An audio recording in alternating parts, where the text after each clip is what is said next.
very well. You and I probably still need to get together and talk about next steps. If we could meet, let's say, in about an hour, that would be great. We can talk about how we're going to get this delivered to the next level. And hold on a second. Sorry. Hold on, some creepy guy is sitting next to me. It's kind of weird. But excuse me, do I know you? Not yet. Oh, what are you doing? I detect a Wi-Fi signal here. It's non-secure, it's free, that's all I need. Dude, it doesn't work like that. You sure? Yeah, I'm sure. You know what? You look like you need some help. If you'd like, I'll enlighten you on the internet and how it works.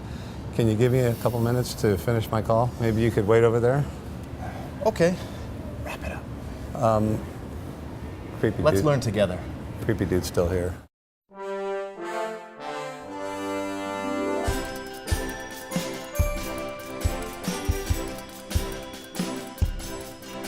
We're speaking with Todd Walton, MGM Resorts. Welcome, Todd. Hi, Bill. Good morning. And John Rissi, PSAV. John, Good morning. welcome. And the subject is Wi-Fi, specifically Wi-Fi and venues. And I guess because it's venues, Todd, we'll start with you. I'll throw you the first question.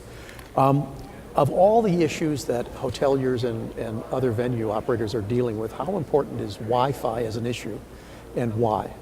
I think it's a huge issue. I think the content, the demand for Wi-Fi has grown exponentially over the last few years.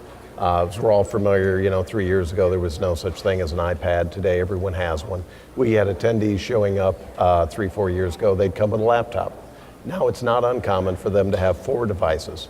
On top of their demand, there's the content out there that they're trying to get, and the facilities are really struggling with putting in the infrastructure to be able to support this, and then also trying to figure out how to monetize it. But if I walk down the street and I see a Starbucks and there's a hotspot, Sure. How is it that complex for a facility?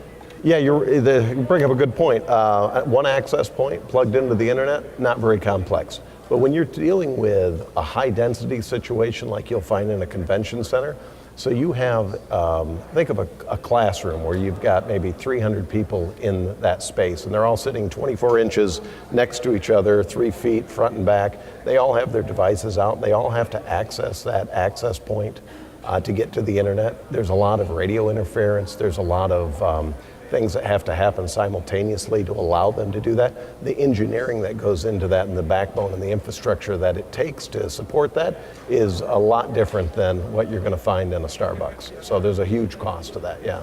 John, do planners appreciate that in general, what venues go through? I think generally speaking, they think it's a very simple process, and if they can get it for free at Starbucks or just access to it, and it's simple at Starbucks, it should be simple everywhere else.